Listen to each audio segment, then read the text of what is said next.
Hello, my name is Eddie Tofpik. I'm Head of Technical Analysis and Senior Markets Analyst at ADM Investor Services International Limited, and here's your weekly technical analysis of Chicago wheat and corn. Chicago wheat. It's been a few weeks since my last commentary, and this has been due to my participating in a number of conferences on technical analysis in the UK and abroad, but has given me the opportunity to take a fresh look at the market here.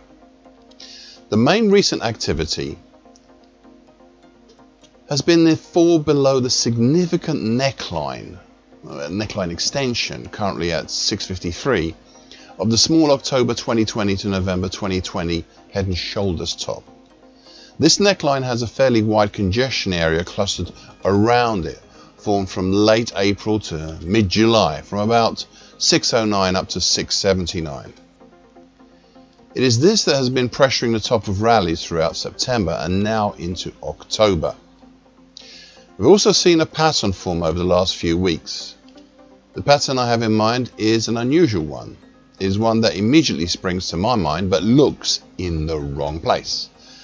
And that is to see the whole of the late May to end of July action as a double top, with a neckline at the same neckline extension, would you believe, of the small but influential October to November 2020 head and shoulders top. I continue to wish to lodge this idea in your mind before maybe even bringing back the old descending scallop idea back once more. Now, with this pattern in mind, we do have some interesting supports below. Notably, and on a closing basis, the May 23 to low at 587 3/4, which is just below the March 2021 low at 592.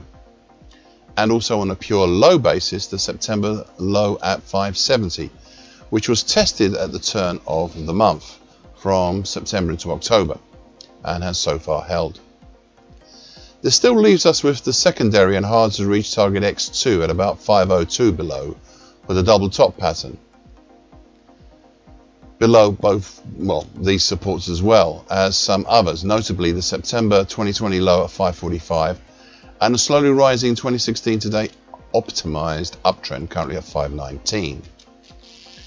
The potential target X2 is also just above some historical congestion supports between 495 to 500. I'll detail these more fully should the market come closer to those levels. Meanwhile, in the immediate vicinity topside, watch out for the declining short medium moving average, currently at 619, the more slowly declining medium moving average, currently 645. These two almost, but not quite, tried and just failed to form a dead cross 3 weeks ago. Chicago corn. The descending medium moving average, currently at 512, has been an effective cap on the market since about March. True, it has been penetrated, but has always eventually capped the market in June and July. This moving average is now flatlining and is once again being tested over last week and this week. Since late July, the market has apparently been trying to form a potential rounded bottom, based on the low formed back in mid-July at the 473 level. However, the primary pattern here was noted by me over 5 weeks ago. I said at the time, and I quote, "I looked last week at the action since mid-May to possibly be a descending wedge pattern. This pattern is not complete yet, and it has a girth that I am not too comfortable with, given its duration, but it also still stands out." End of quote. Well, since then, the pattern has formed that we have had a considered move higher, up and out of the pattern. Thus, we have some potentials for the top side. A primary target X for the pattern would be in the 583 area, with a secondary hard to reach target X2. Well, that would be in the 634 area. The first real topside obstacle has already been reached and punched through. That was the 490 to 498 congestion area. This is now support. We now have the flatlining medium moving average, and beyond this, I would look at the combination of the 2014 high and the 61.8% absolute Fibonacci line, both at 525. before we look at the optimized late February to date downtrend, currently at 540 even.